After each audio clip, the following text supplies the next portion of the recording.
Awesome, awesome. Well, you look great, and so we're going to have for our viewers and all those that are into the history, you both know that a lot of people are kind of into the vintage historical stuff now, which is pretty cool, huh, Jake? Because since we've been around for a long time. It is really cool. And it's really opened up a whole another niche in the sport, really, because, 20 years ago, there weren't an older generation of bodyboarders because the sport is so young, really. Yeah. And now there is a generation of bodyboarders that started sort of near the beginning of the sport, and now they're, mid-age and older. And so grandma's like me. Yeah, well, sure. And they want to get back into the sport. So it's super cool to see them getting back into it. And in some cases, bringing their kids into the sport. So they're really sort of bringing a new generation up along with them and sharing the stoke that they got so many years ago. Yeah, well, you are probably one of them. These folks that have never seen or talked to you before are going to find that out today, and it's very, very exciting.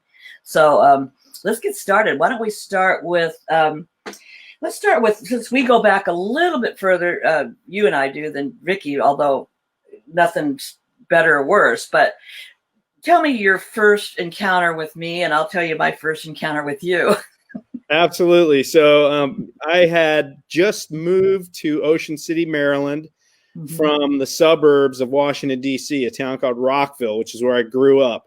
And at age 16, my family, we had been planning it for a while. We decided to move to the beach in Maryland. So I lived about 150 miles inland until that point.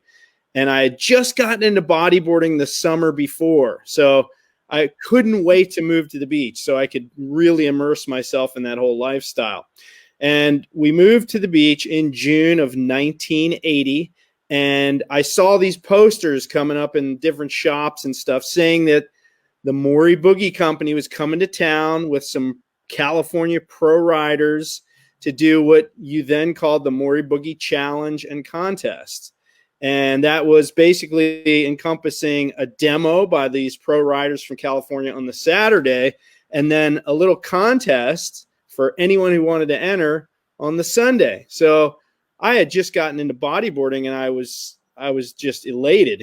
Here's this group of people from California coming to share their stoke with bodyboarding for, our little group of people in Maryland that really had no outside influences at all. There were no magazines, no videos at the time. And so we wanted to be involved. So we showed up, and you were the promotions director for Maury Boogie.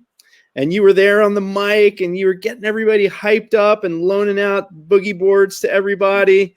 And Roger Waller and Tony Prince were there. And I don't know if Scott Evans was there that year. I know he came in subsequent years, but in any case, the waves were really good that day, which is unusual for July in Maryland. And Roger and Tony paddled out, and they were doing stuff on waves that we just couldn't even fathom. I mean, I remember seeing Tony doing El Rolo and just thinking, what just happened? What the heck did he just do? And it was like, as somebody threw fuel on my fire for the sport of bodybuilding when I saw that demo. And you had so much enthusiasm on the mic and on the beach. Everybody was really excited about it. And the next day, we did the contest. My friend Mark Thomas, we call him Buckwheat, that's his nickname. Yeah. He and I had really just become really good friends in that first month and a half I lived in Ocean City. And started bodyboarding together with his brother, Scott. So Mark and Scott and I would get in the water every day on bodyboards, and we did the contest, and that was it. We were hooked. We gave up every other sport we did because you and the crew from California came and delivered that stoke to us. So summer of July of 1980, I'll never forget that day. Amazing. Wow. Well, that's a good one, and I'll have to say ditto to it because I remember it the same way, except probably not from your eyes. All I remember is, and we laugh about this story, like when we talk about coming to Ocean City, was how I was sitting, like you said, on the microphone talking, and I kept feeling this little sand underneath my seat, like someone was kind of rubbing their feet, you know, wanting to be a part of it. I mean, no doubt about it. They wanted to be a part of it. And I looked around and I go, oh, you know, and you had this big beaming, you know, teenage smile. And I went, oh, you look like you kind of want to be a part of this. Or I said something like that. And you went, really? Like, really? Like, oh, then I think I started having you take vests. I can't remember what the job I gave you, but you were just so stoked. This little teenage boy wanting to help out a Maury Boogie event. It was so cool. It was an amazing time. Yeah, it was. It was an amazing time. I just want to chime in here because I like to acknowledge the people that have showed up. Steve Jackson has said, it's cold. I guess they got that polar thing going on out there on the East Coast. Too bad, Steve. I mean, yeah, Steve, it's really nice here. Good morning from Hawaii.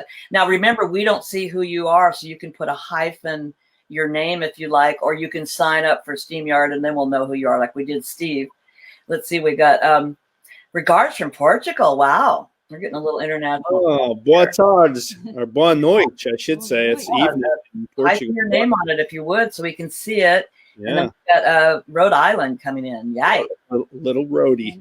Yeah. All right. So let's figure out Vicki now. Yeah. Where did I meet you? Do you remember? It's got to have been a BIA, right?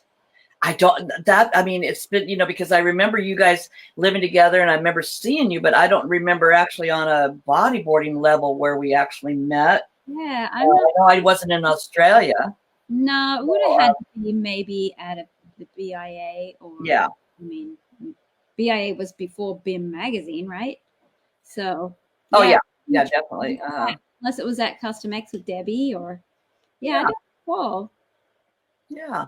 Well, yeah. And I'll just remind the viewers that you can watch this later up on the History Channel, BIM channel, and YouTube will be up on YouTube and my website, pattyserrano.com. And I'm sure Jay will promote it all over the place too, because he's so good at that. So let me ask you first, Vicki, how did you get into bodyboarding? For the new people, the young people, what was it that Stoke that got you into bodyboarding? Boys. Oh, isn't that Jay sitting right next to you there? Hey, she got me. No, funny enough is my brother was a bodyboarder in Australia and his best buddy was Eppo. And I was actually dating Eppo. So my brother and Eppo kind of got me into the sport. And I'm from Port Macquarie, and that's like a hotbed of bodyboarding and always has been. And we had Mr. Eppelston, Eppo's dad, Michael Eppelston's dad, that ran the bodyboarding club down there. So, you know, they really encouraged girls to join, and, you know, every Tom, Dick, and Harry to join the club. And it was a fantastic club where, you know, it was basically like, everyone, let's go surf. Okay, we're doing a contest this weekend. Come down. We're going to barbecue some bacon and egg sandwiches on, you know, and it was just like, it was kind of like a club that we were all in. And it was the Port Macquarie Bodyboard Club. And there was actually these clubs all up and down the coast of Australia, which was fantastic. So, you know, me and my girlfriends decided, let's give it a go. You know, we paddle out with my brother and Peter. And yeah. Now, did they give you some good instruction, or were you just like naturally athletically talented? You know what? I mean, I know you don't want to brag about yourself, but did they actually show you how to do it, or did you learn it on your own? I did. You know, I was sporty growing up. I played soccer and softball and field hockey. And, you know, my brothers were really active. My parents were really active. My whole family played field hockey. So, I loved the beach. So I would go and grab a bodyboard and, you know, I'd do something and they'd be like, oh, you're doing it wrong, Vic. You got to do it this way. Or, you know, get out there. Here comes a set. Come on, paddle harder. You know, so they would encourage me for sure. And, you know, Eppo was Australian champ and, you know, one of the best in Australia. So he was my boyfriend. So obviously, you know, bodyboarding and hanging out with the best, you kind of emulate them and copy them. And so they, for sure. How do you feel about that, Jay? You know, she got all her early roots from Eppo. Well, hey, that means something very different in Australia, what you just said. So I mention what that means. I better be careful with Australians watching. I met Vicki when Eppo was off on a surf trip with her brother, Wally. That's right. Oh, But that's another story for that's maybe another one too. Yeah. that Wow. we'll get into soon. But yeah, it's awesome. We're good friends with Eppo and his wife Krista Oh, good. from way back. Yeah, they're great Oh, folks. now you met in the 90s then, so we're going to come up from we went from this 80 you bodyboarded and all that. Now, when did you actually come out to California? What year was that? That was 1987. So I graduated college in 86 with a degree to teach high school science. Oh, wow. But I really had this dream to be a pro bodyboarder, like the first pro bodyboarder from the East Coast. So right after college, I got an offer to teach high school in Maryland, where I went to college and where I grew up. But I turned it down, and I instead substitute taught and worked at my parents' bakery to save as much money as I could to move to California the following year. So I moved to California, and I arrived on May 1st, 1987. And and I've been here for 33 years now. Wow. And so you hit San Clemente and you stayed, you didn't go anywhere like Ventura, like Tony did or anything. You stayed right in San Clemente? Well, not initially. So when I first got here, the only person I really knew well was Dave Kniff. Oh, yeah. And Dave was getting ready to graduate college still. I don't know why he was a year behind me. We're the same age. I think he went 5 years or something, or did the long-term thing. But in any case, I needed to wait for him to graduate, and we were going to be roommates. So Mary Lee Christensen and her family opened their home up to me. Oh, and I literally lived with Mary Lee and her family for a month in Oceanside. And then when Dave finished college, he and I got an apartment on Marin Street, right at Pacific Street and Marin Street in Oceanside. Oh, yeah.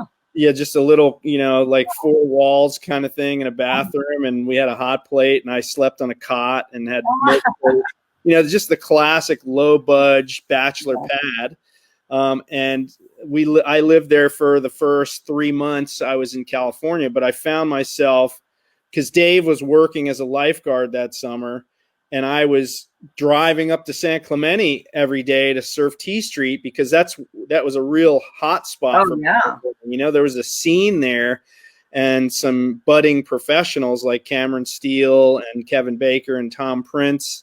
And of course, the history guys like Chris Powers and Tony Prince came from there, and Keith Sasaki was living there too. So, I quickly realized that, I really should be in San Clemente, but I'm roommates with Dave, so I stuck around with Dave, and then he took a job. He kind of dropped a bomb on me that August and said, "Hey, Jay, I just got a job at Club Med, and I'm." Oh, I remember that. So I remember that. Where am I going to live? So fortunately, Sasaki and his roommates said, "You can sleep on our couch. You can move in here and live on the couch. And we have a roommate that's moving out in a month, and you can take his room when he moves." Oh, that was perfect. Yeah, it was really perfect timing. So I lived on the couch there for the first month, September of '87, and then then I got my own room and lived in San Clemente, and haven't lived anywhere else since. I mean, I'm not still on the couch or in that apartment. Yeah. Still in the same city. That. Yeah, it depends. Depends on how the day goes with her. Sometimes. Yeah, no kidding. So, Vicki, how do you compare the waves of where you were brought up in Port McCrory to San Clemente or anywhere here in California? Are they sometimes as good, or how do you compare them? Sorry. It's funny. I always tell people that a good day here is a crappy day in Australia. Oh, really? Really consistent and such good breaks down there, and lots of good waves up and down the coast. And a good day here at T Street would be kind of an average day at Breakwall or North Wall, or where I grew up. So consistency wise, it's kind of mushy here. Hence the reason I longboard a lot now. I'm a little spoiled. I only bodyboard when it's big and hollow, or some power. Yeah. Otherwise, I'm on a longboard. So. What about you, Jay? What's your Ocean City and San Clemente? What do you think? Well, Ocean City, when it's good, it rivals anywhere in the world that I've ever been, to be quite honest. Really? Yeah, I mean, it's a powerful beach break wave when it's pumping, and it's good, really good shape, really hollow. But it doesn't get like that super often. And the East Coast, as we all know, goes flat sometimes for weeks at a time. Here in California, I surf 300 days a year. There's something to ride virtually every single day. Cool. I'm not always bodyboarding. I ride a longboard and a shortboard, surfboard as well, just to kind of mix it up and have other things in my arsenal that work for a variety of conditions. But bodyboarding is always my first love. And, I love where we live here in San Clemente. There's a great variety of longboard spots, shortboard spots, bodyboard spots. And of course, the iconic bodyboarding, historical break of T Street, of course, is sort of the center of our bodyboarding during the summertime when it's blackballed. We just love it out there. Yeah, and then you've also got your running trails out there we see pictures of all the time. Yes, the running trails are fantastic. We live really close to the trails because we're in the northeast part of town, and there's nice. We're protected to the east and the southeast and the south by Camp Pendleton and Rancho Mission Viejo, which are reserves. So there's no building out there. So there's lots of really great running trails, biking trails, hiking. Nice. Yeah. That's nice. So you made it through the 80s. You got through all the, the early stages of the sport. So now we come into the golden years. Now things are starting to pop. Fortunately, I was absent from that period until 91 when we, of course, started the magazine. But, at that early stage, Mary Lee just took it and ran with it, did a great job. And so now we have and Pat and I talked about this, the golden boys. We've got, Pat and Ben and you and all this blonde hair David Kniff and these Juicy Fruit commercials. And so would you say that, Jay, is your heyday in the sport, or what was the most? Roger told me when I interviewed him, and I'll never forget this, he said those early days going out, where you met him and stuff, were his memorial memories. But what were yours? Yeah, when I moved out here in 87, the surf industry in general was beginning to explode. Surf fashion was booming, and everyone from coast to coast and everywhere in between wanted to wear surf clothing. So a ton of companies started springing up and selling surf clothing. So what that meant is that translated to more money coming into the surf industry, which spilled over into the bodyboarding world. Bodyboarding magazine had just begun when I moved out here. Right. The US Pro Tour had just added a bodyboarding division in the mid 80s, which is why I moved out here so I could compete on that tour. And to me, that is and was the golden era for the sport of bodyboarding. You literally had to try to not get sponsored. I'm exaggerating a bit. Yeah. That's a bit of embellishment, but my point is it was very easy to get sponsored if you had any sort of profile or promotional skills whatsoever. Companies were looking for bodyboarders to add to the team because Bodyboarding magazine was starting to run ads and they needed riders to pin their brand on. And me being the first guy ever from the East Coast to turn pro, it was that's right. To sell myself was not that hard, because they wanted East Coast representation.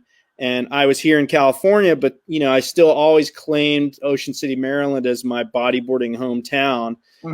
Great. And I knew that. I knew that was my selling point, because, quite frankly, I thought Mike Stewart, Keith Sasaki, who were kind of my mentors or guys that I idolized, I'm not as good as those dudes. So I got to have my niche. What is my niche? I'm the East Coast guy, right? So moniker, exactly. Yeah, that's awesome. So we're in the 90s, and had you been on a cover yet of the magazine yet? Yeah, so the magazine really wanted to get me on the cover, just because of the internal politics of the magazine world. Maury was my main sponsor. Mary Lee had signed me to a new contract. And so Maury was a big advertiser. So they thought, let's get this East Coast guy on the cover. So I worked relentlessly with Aaron Lloyd. Oh, yeah. Fantastic photographer of that day. And we eventually got a cover shot, which appeared in early 1988. So, less than a year after I moved out here, I got this cover. Yeah. And of course, they were right in San Clemente too. That helped, that you definitely did. They were right down the road from me. And Tom from Maryland saying hi right now. I don't know if you can see that little. I can. Yeah. What's happening? So, all right. So golden years, Vicki. So now you've come out out of your 80s stuff. And was it happening for you now as we approach the 90s? No, not yet. I had met Jay in Australia, and Keith and Pat, they came to Australia. And actually, I talked about our bodyboard club earlier. They came to visit our bodyboard club. And that's actually when I first met Jay and got his autograph. Oh, by the way, Patty, if you can cut to me. Oh, sorry. Real quick. This is that autograph. Can you read what it says? Vicki, something, bring it up a little bit closer. Let's get wet together someday. Oh my gosh. So that's the autograph I signed for her the night we met, which was April 19th, 1990. Yeah. Oh, there's so many people that are going to probably say something right now, but that's okay. We'll let it rest. In case there's some young Groms watching. Come on now. Right. So that was 1990. They came and I got Jay, Keith, and Pat's autograph. And, I had just kind of started getting a couple of local sponsors in Port Macquarie, like a local surf shop called Innovision, and BZ Bodyboards was giving me some boards, and Ocean One wetsuits. Some companies started, hooking me up with product. And when I met them, I was just like in awe because, we got the bodyboarding magazines in Australia. Yeah. Saw, these pros in person and, really stoked us out. And I actually got Jay's address and I wrote to him. And then a year later, they actually came back to Australia to compete in a contest in Sydney. And I was actually a judge at that contest. So I met up with Jay again. And actually, you took me out to dinner on that trip. Oh, you got a good memory, girl. Yeah, he wow. He took me out to an Italian restaurant in the movies, and I'll just abbreviate a little bit. So I you don't want to abbreviate, do you? Go ahead. Okay, we're only 20 minutes in. We got time. So after that, I was in high school. Actually, I was just about to graduate and decided, you know what? My girlfriend and I decided, let's travel around the world for a year. And I said, I really want to stop in Hawaii and try and do the women's pipeline contest. And so we graduated. We graduated and had our ticket to travel around the world. And our first stop was Hawaii. And I get off the plane and there goes Jay walking by. So we always say it was fate. So he's like, where are you guys staying? And we're like, we don't know. So he said, come on out. I know who you could stay with. And we ended up staying with Nick and Alex Gibbs. They were Australian bodyboarders, actually. So Jay hooked us up with accommodation. And we were there for, a month. I did the pipe contest. And in that year, they had board caddies. So Jay was my board caddy. And wow. We have a picture of the board caddy action here. Let's see if I can pull it up for you. Patty posted on. You got him. Yeah, it's the one I sent you the other day, Patty. Do you have that? Oh, the one that we used for the ad? Yeah, do you have that? Well, I have it in the system, but all the people have to do is go look at the announcement, and it's right there. In fact, people made a lot of comments about that. Is a beautiful shot of you guys. Yeah, really. That's when Jay was my board caddy. So I looked at it. And it's very cool that you got him to, show up at the airport somehow. You got him to put you up somehow. You got him to be your board caddy. So it sounds like he was doing a lot of groveling after you, myself. So we kind of hooked up there and, stayed in Hawaii for a while. And then we said, we're going to move on. And he's like, why don't you come stay with me in California? Check it out. Yeah, so my girlfriend and I are like, okay, we'll come for a couple of weeks, stop over there. And we ended up staying 6 months. And so we were really hitting it off. And I continued to bodyboard. And, I think I even got in the magazines, started getting the magazines then. And, you know, Jay and I became a bodyboarding couple. And then after staying here in California for 6 months or whatever, my girlfriend who didn't bodyboard was like, come on, let's continue our world tour. So we flew off to Europe, and it just wow. Jay and Paul Roach and Mike Stewart were doing a Moray. It was Moray, right? Moray trip. Yep. And Euro tour. Yeah, Euro tour. Wow. So, of course, I'm telling my girlfriend, well, we should go check them out in Spain, and you know, so we followed them a little bit in between, you know, doing the Paris shopping that my girlfriend wanted to do, and you know, actually did a contest in Spain with Jay there, and you know, I just wanted to be with Jay and bodyboard, but I had this friend who really wanted to do the travel. Really a story that I've never heard, and I'm sure other people will really think it's pretty doggone cool. You know, that's really, really cool. Yeah, and little side note, you know, I had, you know, saved up to do this around the world tour with my girlfriend, and we were running out of money, and we were actually in Newquay, England, and it was my birthday, and I called my mom, and my mom's like, oh, you wouldn't believe it, Vic. I know it's your birthday. Happy birthday. I ended up buying you some tickets in a raffle, and you won. And I'm like, oh, cool. You know, what did I win? And she's like, you won 2 ostriches. Because my parents were farmers, you know.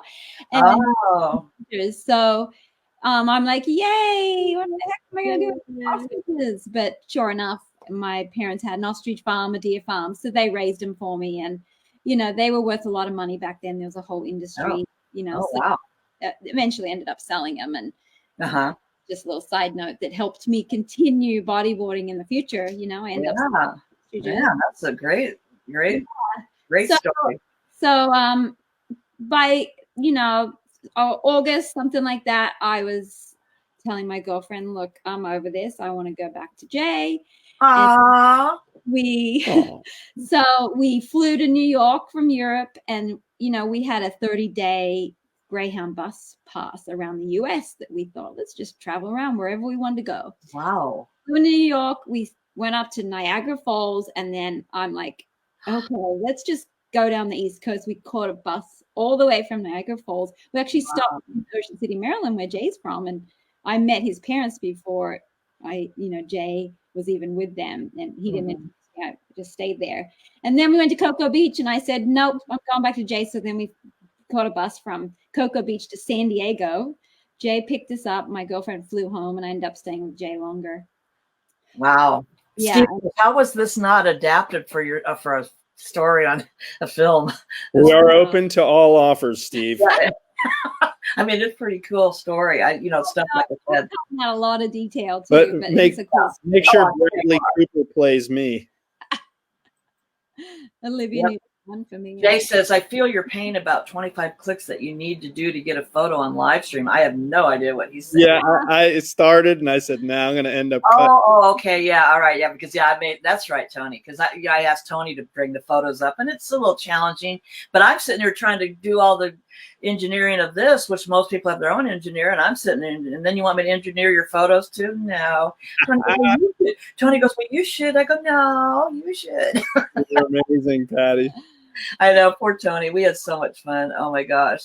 Anyway, so Steve wants you to do a Hollywood story, and we got hey, Vicki, Jay, and Patty, good to see you, from Randy. Oh, cool. Hey, Megan, what's up, buddy? Yeah, cool. So, all right, so we got through. I mean, I know there's so much missing out, but I do want to bring it up into the 90s, because this is where I come back and got a chance to be with Jay again. Vicki, sorry, but I was actually Regina, Jay, and Pat Caldwell had contacted me when bodyboarding went under in '91, which was the start of the recession. And I've told people so many times that I literally, this is how much I knew about business. I did not know what the meaning of recession was. I know it's hard to believe now, because of everything we've gone through, but I didn't know what that meant. So you talk about a Forrest Gump. So they're saying, why don't you start a magazine? I go, okay, well, I just learned graphics over at this graphics company, so maybe I will. So, but I need your help. So I remember, Jay, do you remember that living room where I had the like Japanese table and we sat down, and that was the night that we decided that it would be Bodyboarder International, right? Because we took some votes. It was Pat and Regina and you, and I think Kirk Blackburn and George. I don't remember. It was a group of people, and we took a vote. It was all democratically done by bodyboarders that it was going to be called Bodyboarder International. And that was the start. And then I started getting, photos from Brian Beelman and Hank and everybody. And they, I started putting them on the cover shots. But I don't want to talk too much about that because I just want to tell, the video, the people that are watching, that Jay ended up on 2 of those covers, didn't you? Or was it one? It was from the wave pool. And I still have it on the wall out in the hallway. From the Texas wave pool, the Schlitterbahn. Okay. And the thing of it was, because Jay was the one that helped pick the shots, and this is what I said about Pat too. It was still all by vote, So we put the little carousel of slides up, and there's the picture up on the wall. We voted on what would be the cover shot. And I was telling Regina, I've already interviewed her. I said, what's so funny is you guys all came down from San Clemente. I didn't offer you any food, anything to drink or anything. You just came because of the stoke, Yeah. Back on, I go, God, I didn't even offer them some lemonade. And then like even Joe Evans said in his video, he goes, we came out to Florida and all these places. We didn't get paid, Patty. And I go, I know. Didn't I offer you? Well, then I look back and I go, wait a minute. You got an airfare, you got hotel, you got meals. Come on, you got your ego boosted, So sure. Yeah. But anyway, so now we're up into the BIM era. We don't have bodyboarding anymore. And tell me a little bit about those first few years of the 90s, Jay. Yeah, so my career as a pro bodyboarder was really starting to take off in the early 90s. I had a good cachet of sponsors. I had some high-profile companies. Obviously, Maury Bodyboards was my marquee sponsor, and I had O'Neill wetsuits and a sunglass sponsor, a watch sponsor. So I had initially moved to California thinking I'd have to get a job to cover my bills, but bodyboarding pretty quickly after I moved to California started paying my bills. So I was doing the US tour. I was consistently in the top 8 on that tour, making decent money and traveling a lot. I had a really good travel fund with Maury. So I was able to go to different places around the world. And Vicki and we had a long distance relationship because she was in university in Australia. So I was spending a lot of time, kind of a couple times a year, going back and forth to Australia, and she was coming over here. But eventually she decided to move over here. But the other good part of this was I was supplementing my income by writing for a lot of the magazines around the world, including Bodyboarding. And I was doing a lot of TV work. In other words, for the U.S. tour, I was their sort of their beach interview guy and occasionally their color commentator. And I would do the contest, and if I lost early, they'd give you the microphone and the T-shirt, and I'd go up and interview guys as they got out of the water. And in one contest, I made the final.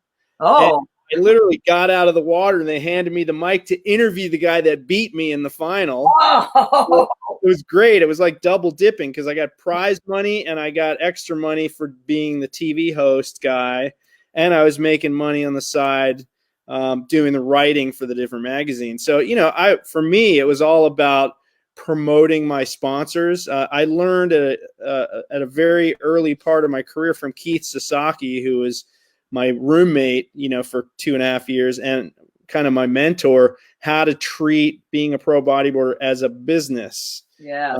Because I knew it was a short-term career. There was no illusions that it would last my entire life. So I knew I had to maximize, those years that I was a pro bodyboarder, like travel as much as I could afford to, take every opportunity that came my way to be on TV or promote my sponsors, because I knew I wasn't the best rider in the world. So I was gonna compensate for that by really working hard at keeping my sponsors' logos in the public eye and in the media. And, I became, I guess, kind of known as an ambassador for the sport, which I loved, because, and I don't get me wrong, I wanted to do well in contests, and I did do well in some contests. I ended up in the top 5 on the world tour once that eventually started in the later 90s. But yeah, I really wanted to be an all-around professional athlete, not just some guy that could ride a bodyboard well.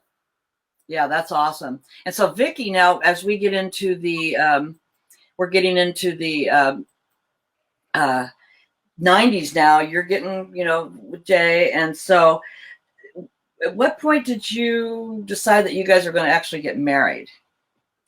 So I ended up quitting university to move over with Jay, and as my dad put it, to become a beach bum. Oh. So we traveled the world tour together from like 94 to 99.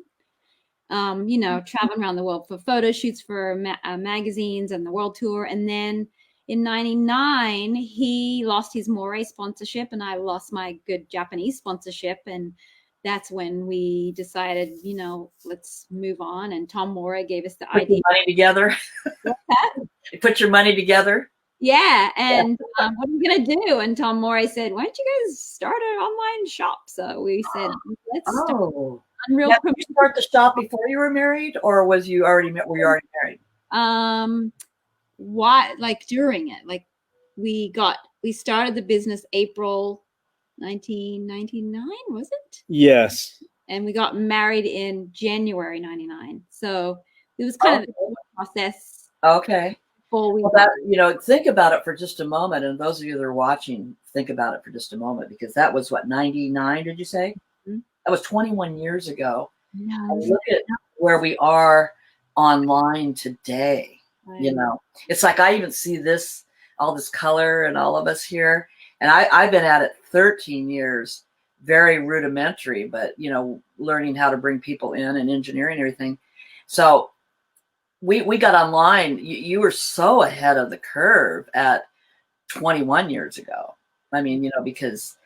So tell me, Vicki, what was that like business-wise? Did it just, go off, or was it like struggle like some first businesses? How was that? Well, we sat down and said, well, we got no sponsors. We have to pay some bills. So we figured out, let's just try and make $100 a day. Oh, and I think Custom X was maybe our first vendor, and we lived in Jay's condo back then. And we had space in the warehouse, so we brought in some in the garage. Warehouse, in the garage of his condo. So we brought in a few Custom X boards and what other products? Well, Viper fins and Custom X. Those were our first 2 vendors. Oh wow! Yeah. Mm-hmm. Local too. Local. Yeah. You could go pick up. Yeah. Yeah, and I ended up building the website. I taught myself how to build a website. Wow. And back then we called it unrealsurf.com because we thought, why do our little niche of bodyboarding? Let's, make it so we can grab all kinds of audience. Yeah. And eventually ended up changing it to e-bodyboarding because we are bodyboarders and we thought, that's a niche. So we ended up changing it to e-bodyboarding. Yeah, and that's a whole broadcast in itself, I think. Yeah, it is. So that was my 21 years of how it, like we could just put photo and chronicle the whole thing, which is so exciting because, there's a lot of people from the time you were on that beach, Jay and Ocean City to, Vicki out there with her brothers and Eppo. It's like so much has gone on, and it's just so amazing that here we sit today with both of you. Of course, we're in isolation, and this will go down as part of my whole, desire to do this was because I'm sitting here, it's a good time to do it. Don't you think? I got people available, and they're not busy. And so now is a good time to chronicle all this stuff. Yeah. So, timing is a lot of it, Patty. And to follow up what Vicki said, our families, we both came from families that owned businesses, and we both worked for our parents. So that was sort of our introduction to running a business. Oh, I worked at my parents' stores. My mom and dad had a bakery and a sandwich shop. Vicki's family had a deer and ostrich farm, and we both worked for our parents. So we sort of got a little bit of that entrepreneurial spirit through osmosis. And our timing was really good because the dot-com boom was exploding in 1999. That's right. And nobody was really doing online only. You know, Alternative Surf already was up and running, but they really hadn't dug into the internet only thing. We kind of were first in. It was good. You're absolutely right. That was, you know, in fact, that was the demise of a lot of magazines. If you remember BIM and Pitt, remember, and a lot of them when online went on, it was like, okay, and now you can get, you know, some exposure. So yeah, that was a very important time. So that was great that you launched at that time. We've got a comment from John saying it would be nice to get a tour of all the photos on the walls of their office. Such a happy place. Would you be able to do that, Jay? Would you be able to? Yeah. John is the guy behind Tandem Boogie. If you guys are on Facebook, he has a Facebook page called Tandem Boogie, and he's super amped, man. That guy, he lives in town here, and I mean, he's out there promoting the daylights out of Tandem Boogie. But anyway, here. Look at that. Let me see that again. That looks like fun. Let me see that. Yeah, so this isn't John's product right here. He has his own brand. It looks like fun.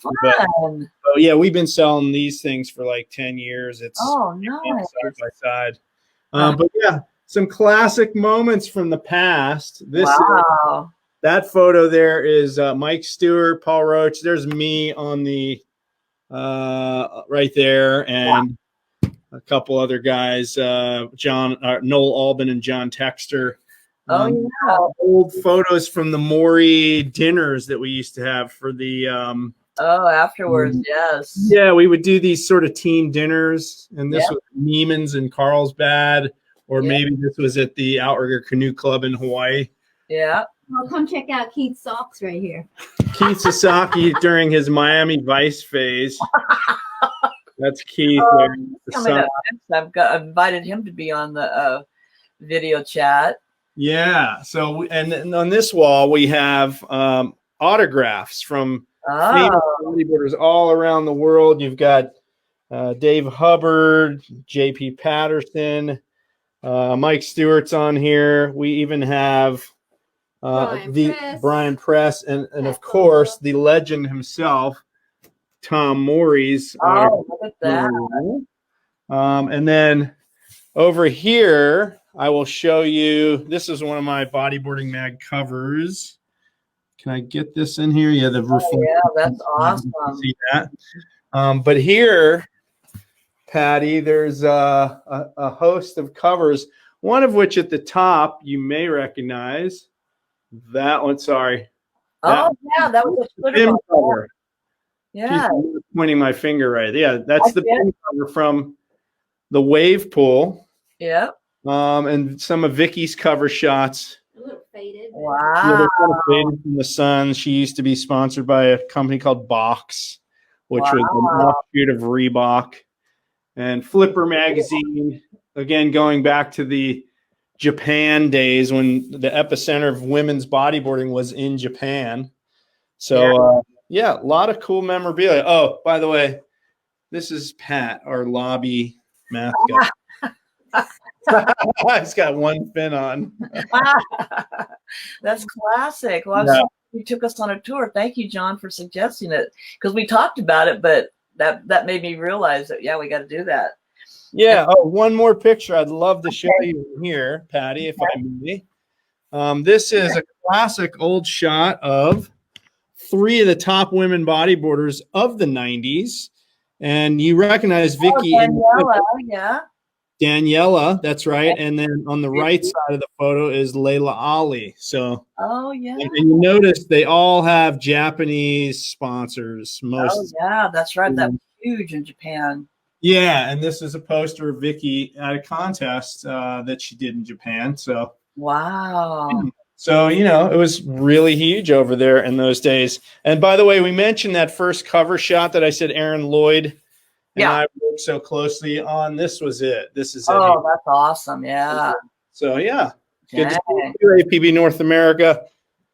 Right on. You really brought it all together for those youngsters that have are watching these, the new generation of, so much to the history. Yeah, I mean, there, it goes back a long time. I mean, bodyboarding is about to reach its 49th birthday on July 7th, right? I don't know. Yeah, it's the 49th birthday of the invention of the bodyboard. That was in 1971. Oh, yes. So July 7th, 2020, 49 years. Oh, yeah. So there's got to be something big for the 50 year. I mean, I'm sure. Like Matt and I were talking about how when you split up the generations, you've got, we got a North America is saying, good to see you guys, the Association of Professional Bodyboarders. Yeah. And also users saying that loving the tour, Jay. That was great, you guys. I'm really glad we did that. Thanks. So, yeah, that was awesome. I've never seen your place, so that's great. So now we're up into, we've gotten past the 20-year mark. We've got the last 20 years. So you've been busy with your job. So what... where are we now? The last 20 years, what would you say? I know you got into running, but you've had kids, and so how's the last 20 years been? Well, I'll just give my perspective. Okay.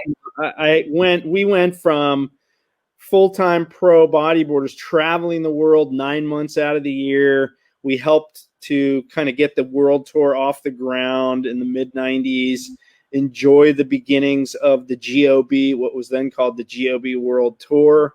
And it was like the dream life, and it all came to a screeching halt in 99, right? So it was for me, a really tough adjustment period going from that lifestyle to basically domesticated life, which was sitting in front of a computer, working every day and surfing my local breaks still, but really not having the money to travel anymore. It literally was like they say the wonderful world.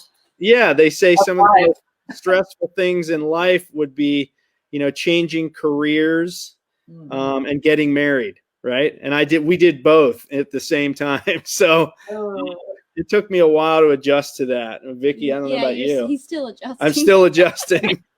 Yeah, so there's got to be some highlights, Vicki, in there. There's got to be some kind of like little sweet spots in the last 20 years. I mean, for sure. I mean, we've lived a blessed life, and kids obviously are a highlight. Maybe our 10th year anniversary at eBodyboarding. Wow, from going from $100 a day that we wanted to make. Yeah. So many. Yeah. Still, running this business though. It's taught us a lot. We've learned so much about how to run a business. And when we started eBodyboarding, we thought, how hard could it be to throw stuff up on a website and then people order it and we get the money? Oh, it's so much more complicated than that. You would not even believe it. So we are still learning 21 years later how to run this business, because neither one of us has any formal training of business education whatsoever. So it really is a constant learning process. We have employees, people that we employ, and of course our kids, and we're not in our garage anymore. Yeah, we're not in the garage. We have a warehouse. So it's just, it's a 365 day a year job. We're always answering emails for our customers. And luckily we've now gotten to a point in our business where we can do some trips again, surf trips, which is to me awesome. I stopped spending money doing the Ironman races so that I could spend it on surf trips now. You're always going to Indonesia and somewhere, gosh. Yeah, well, we go to Fiji every year. We do a trip for bodyboarding. We call it the Tavi Tube Tour. That comes up in March. We go to El Salvador in January with Bodyboard Holidays, our friend Rob in the UK, who does bodyboarding trips all around the world. And then we do other trips. Like we went to the BSR Wave Pool in Texas last July. We went to Australia for Christmas and New Year's to be with Vicki's family, but also obviously surf. So we try to fit in at least and we do this reunion trip to Cabo with Scott and Roger and Tony, Sasaki, Cameron, all our old friends from. Are they going to go down? Is that going to go down this year? Well, we don't know because everything's kind of shut down. So that one's still up in the air. In fact, one of the guys that was chimed in earlier, Grisha, he lives down in Los Cabos and he surfs with us. So we've made friends with some of the locals down there who are just fantastic people. When we go there, it seems like it was 30 years ago, Patty, because Roger Scott, Tony from that generation, Joe Evans, awesome people from back in those days. But we also meet the local bodyboarders in Los Cabos, and it feels like it did here in California 30 years ago, where you'd show up at a beach and you'd meet other bodyboarders and everybody was super excited because you were all into the same thing. That doesn't exist too much here in the US. No, it's got to go back to that. Yeah, but we go back to Cabo and it's like that same feeling over again. So we really hope we can get to go back there again. Yeah, that's awesome.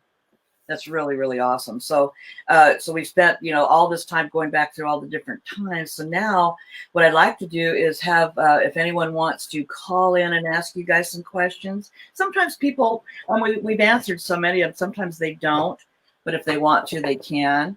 And that would be fun just to, see what people want to know about you, because we sometimes think we know what, we want them to hear, but in my video chats, it's been mostly just like we're calling and talking and catching up.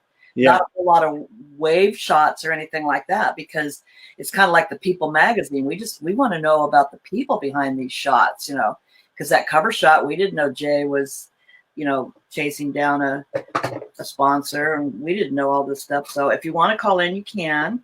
If not, you can type in any questions to Jay and Vicki in the chat room and hyphen your name in the back if you haven't registered. That would be really nice. And so I see someone saying Nicaragua. Did you go there, or is that someone calling or coming in from Nicaragua? No, we haven't been there. We'd love to. We actually had a trip planned there about a year ago, and then there was some civil unrest. And the people that we were traveling with all sort of backed out. It was all families with little kids, and they were kind of freaked out. Vicki and I were still keen, but we obviously have some experience traveling to different parts of the world, so we were a little more confident. But I'd love to get there someday. Well, let's go start taking it down the future path now. Yeah, you're obviously legends. You're obviously experienced. You've got every kind of box you can check off on knowledge or qualifications of doing several things with the sport. So, Vicki, if someone asked earlier if you had $1 million, I guess it was Jim Waxer. He said if you had $1 million or some amount of dollars, how would you get the sport going again? But that's not going to happen. So let's just say organically. How would you start the sport to get reignited, would you say, again? I'd have to take my experience and go to the roots to kids, That's where the stoke kind of starts, even for surfers, they get on a bodyboard and, you get taken to the beach by your family, when you're little, and grab a bodyboard and, then you get that stoke, and then they become maybe pretty good bodyboarders, and then there's nothing for them. So, I think what are the things that Mary Lee used to do? Jamborees. The jamborees, get some of those going again. So, a lot of people think that, we need to get the world tour going. We need to do a US tour. But to me, I feel like we need to start with the kids and, get them stoked on the sport. I'm totally with you on that one. What about you, Jay? To do the tour. Yeah, I agree with Vicki. Back to the roots. Obviously, that the Maury challenges that you used to do, which eventually became the jamborees. Yeah, I got really stoked on the sport through that event, and then I was able to be a part of the jamborees with Mary Lee for many years. and saw new people come into the sport through those jamborees. So it is a super grassroots kind of thing, but it really can, spark that interest in a young person that may be interested in the ocean, but may be intimidated by surfboards. So, get them out there, demo freeboards, and maybe have some pros there to do a demo. I mean, it worked then. No reason it shouldn't work now. The difference is, eventually it became a path for bodyboarders who wanted to compete to move up the ranks, US Tour, World Tour, and so forth. Not so much anymore. There is no US Tour for bodyboarding now. There is a World Tour, but it's constantly on shaky ground. So really, we have to emphasize the fun side of bodyboarding, the ease of use of a bodyboard, and, the fact that bodyboards are so much cheaper than surfboards and safer and all that. So really, just promoting it at the grassroots level, I think. Joe says, how do you think all the new wave pools are going to change things? Me personally, I think it's fantastic. People sometimes bash wave pools. Oh, it's not natural. It's, you lose all the mystique of going out and, trying to predict waves. But who cares? It's fun. It's fun. A wave pool is fun. Bodyboarding is fun. Any way to get people out on a bodyboard, I don't care if it's in a wave pool in a friggin' bathtub. It's fun, so let's do it. There's no reason to rip on another form of that, fun. We've been in wave pools and had an absolute blast. Yeah, cool. Yeah. So in fact, it was Apple that got me on the one out in Texas. The guy wasn't going to let me. I don't know if you ever heard the story, but the guy wasn't going to let me on that wave. I was ready to jump in, and the guy goes, I think you better come back tonight because we're going to have a private party tonight. I go, okay. So Eppa was there, and so I'm still kind of a little bit hesitant. And I'll never forget this as long as I live. He says, why don't I jump on, and you jump right on my back? Yeah. And I'll take you through the motions of the wave of the Schlitterbahn. And I went, oh, and I'll never forget this. When we biffed it, we both got sucked down that little toilet, that throws you around, and throws you back. I'll never forget that. That's my fondest memory of him. Well, the cool thing about the Schlitterbahn, it was really kind of one of the early wave pools. There was other wave pools before, but it was unique. And Tom Lochtefeld, was the impetus behind that project. He is now doing another wave pool project, a totally different type of wave, really modern. And his new company is called Surflock. And in Palm Springs, they are already testing his new wave pool design. And it's going to open to the public in 2021. So he's the man. He's definitely the man. Yeah, he is, and he's still as stoked as he ever was about creating artificial waves. And that guy surfs in La Jolla still every day. He's amazing. Yeah. And that's the future of the Olympics right there too, because it's got to be like a controlled wave like that. Because otherwise, it's the judges. The judging goes out. Judging and competition's everything. So the judges, if it's anyway, good question. And now, Vicki, so you said that, we got to go back to the youth and all that. So let me ask you something. How do we do that? Where do we go to do that? Who's going to take over? Because we're all, everyone I'm interviewing is all like, I'm 74. We got in their 60s and their high 50s. We can't do it. I know. You know what, though? I go back to where I started, and it's the bodyboarding clubs in Australia. They were just started by some passionate people, someone in Coffs Harbour, someone in Port Macquarie, someone in Newcastle, someone in Sydney, someone on the Gold Coast.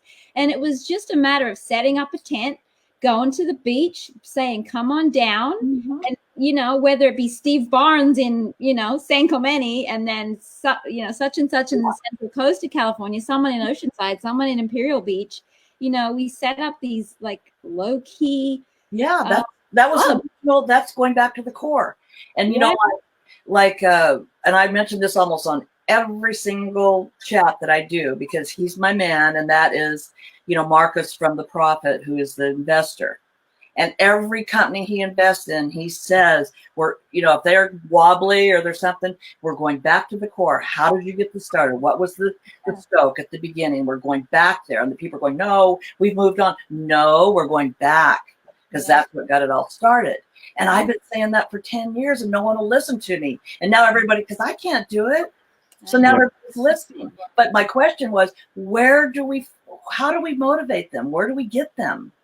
Well, I'll chime in and say that these Facebook groups have really sort of moved in that direction. There's here in California, we got SoCal Bodyboarders, which is run by Steve Burns. And then there's California Bodyboarders, Joey Gregory. Yeah. And there's NorCal Bodyboarding. They're all having meetups now. Yes. So they do these meetups, and we participate in the SoCal Bodyboarders one at T Street in June every year. And there's like 50, 75 people show up, and people bring their kids. Yeah. We do demos at it. We let people demo our brand, Tribe Boards.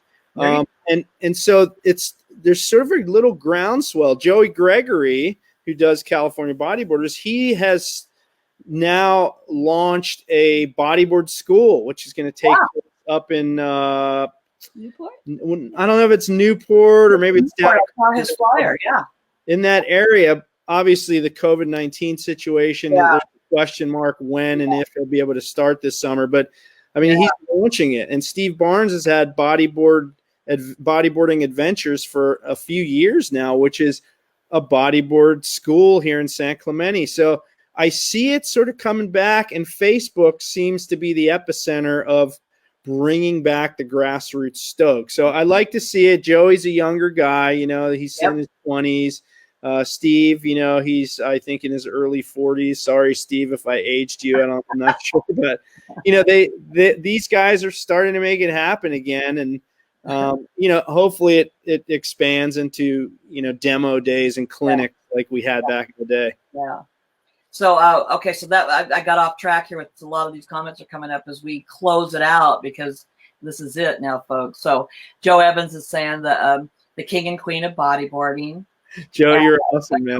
Awesome, yes. And Monk is saying the meetups are amazing. I can't wait till we get back doing them again. I know. Monk said all of that.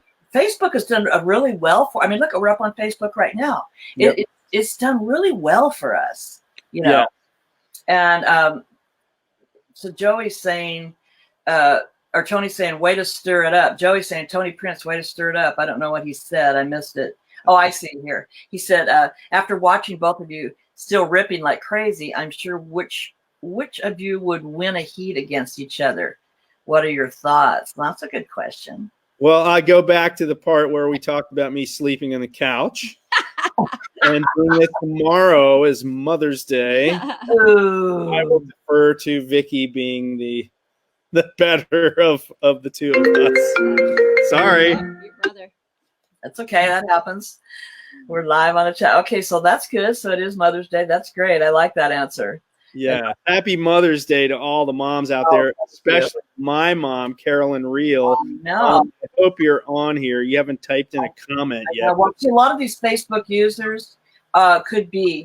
It's just, and this is one of the reasons, if you don't mind me just taking a little segue here, because I want to talk about tribe boards before we go too. But tomorrow night, Sunday night, I'm having a campfire, and I did this before on Skype, but now we're going to do it on BIM.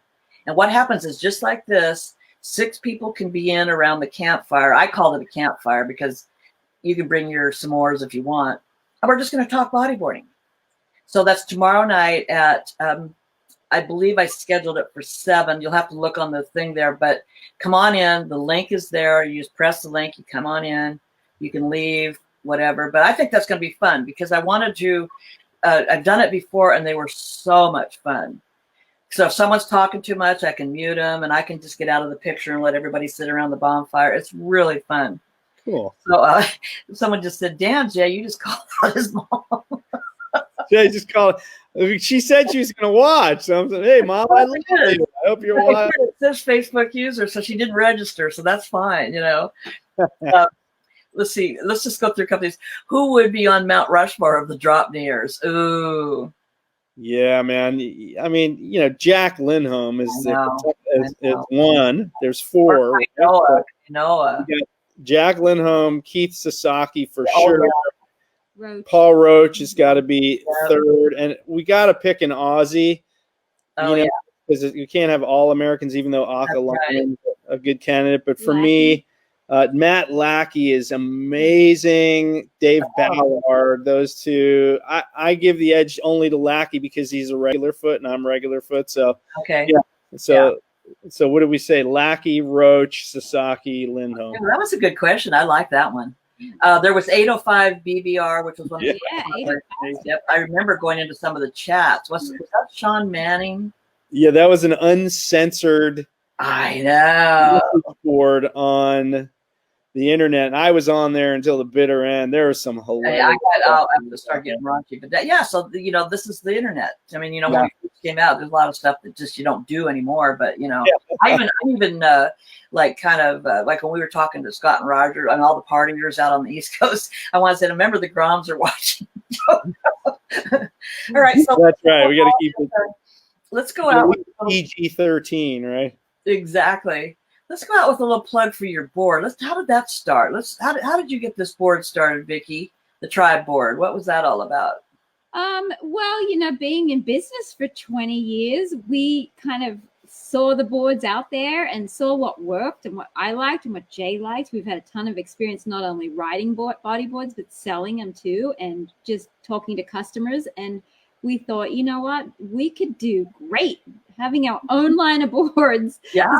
What would work for women? Jay knows what would work for, big guys, drop knee guys, East Coast guys, Hawaii guys. So we thought, let's start our own brand, and we've come out with an epic line, in my opinion. So it's doing really awesome. People are stoked on them. So yeah. You want to share anything to that, Jay? Yeah, so just like Vicki said, we saw that there were segments of the market that weren't really being addressed. And we thought there needs to be boards for these people. And the ancillary benefit of that is that we wanted boards that we could specifically design that work for us as well. So it all kind of came together. So we did the boards, we did fins, we have accessories. And we actually have our new shipment of the 2020 Tribe line coming in about a week to 10 days. They'll be in with a couple of new models and some new colors on some of the existing models. So we're really excited to get those going. And Tribe is really kind of taken off for us, especially in our local area. Of course, we have a lot of locals riding our boards, and people are discovering our brand slowly but surely. Mm-hmm. Tolan, by the way, great fins too. Tolan, I think, uses the Tribe T1 fin, same one I do. Nice. Well, that's really, really, really exciting. So let's do some final comments, because I knew that we'd go way over an hour, and I'm so thankful for so many people staying tuned and coming in. This is going to be one of the all-time favorites. So what would be your final comments about anything? Just where we're at, Vicki, where we're going. Keep the stoke. What's that? I said, keep the stoke alive. There you go. Bodyboarding's coming back. That's my final comment. It's coming back. Good. Yeah. What about you, Jay? Yeah, I think remember why you started riding waves, because it's fun. So if you paddle out and you're having a bad session, really bring your brain back to why you started riding waves in the first place. I try on our social media to really promote the fun side of the sport. I try to stay away from negative stuff. I do a daily surf report on our Instagram. Nice. Story every day for e-bodyboarding. I just want to really perpetuate the love of the ocean and the beach and the therapeutic benefits of getting out in the sun and the surf every day. I truly believe being outdoors, being in the sun, getting that escape when you're out in the ocean away from computers, phones, distractions is so important. It'll, it can fight depression. It gives you exercise. The benefits are infinite. So get in the water as much as you possibly can, and just keep, like Vicki said, keep the stoke alive. The sport is alive as well.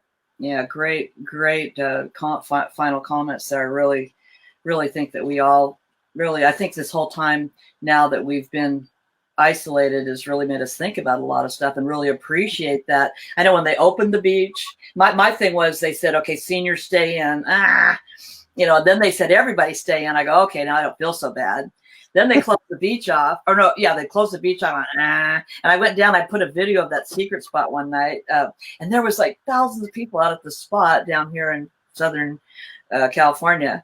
And then the next day they closed it off, and then we could just walk down there. So it's been a combination of, a whole bunch of different things. But, I'm so grateful that you guys took the time to stoke people out, because I will tell you, I get so many comments about bringing, folks like you in, and also a lot of good comments that I missed. Scott Evans saying, I didn't even know he was here, great stuff. And this will be something we can chronicle, forever, because it'll be up on everywhere, YouTube and everywhere, to show how we all got together during the, pandemic.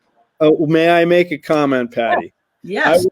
I want to give my ultimate kudos to you, Patty Serrano, because you were, to me, the first person to promote this sport as the fun activity that we all still love today. Mm-hmm. You have been at the helm of promoting bodyboarding in so many different ways and venues for, what is it, 40?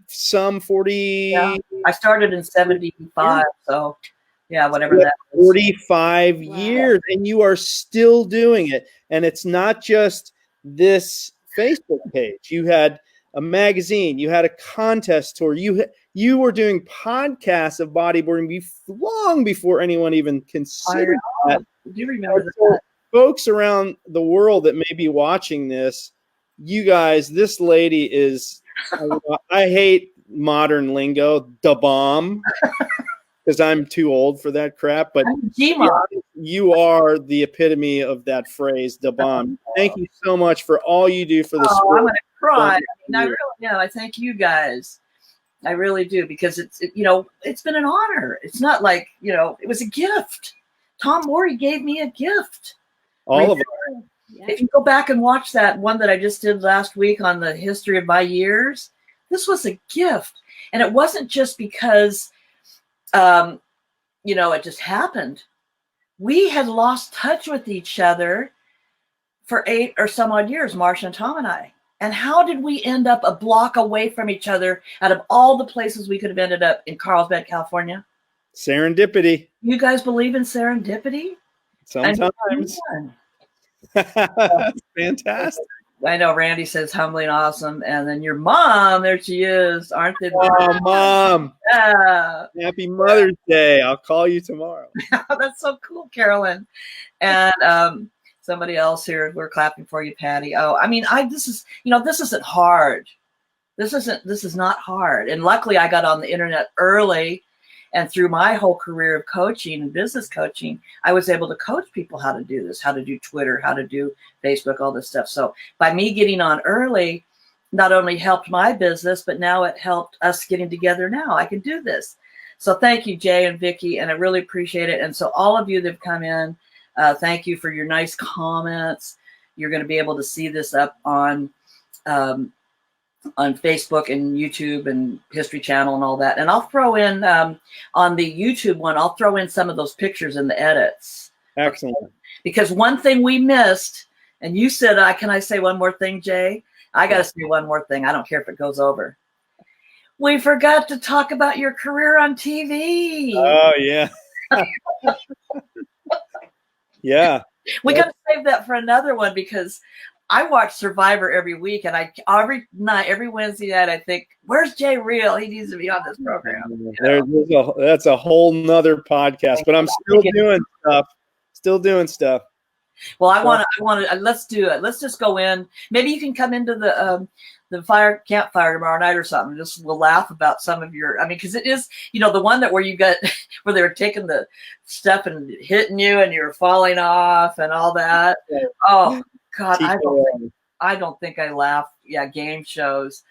Oh, and his singing. I know. Look, you're looking at Vicki. Are we not looking at one of the most talented people on the earth?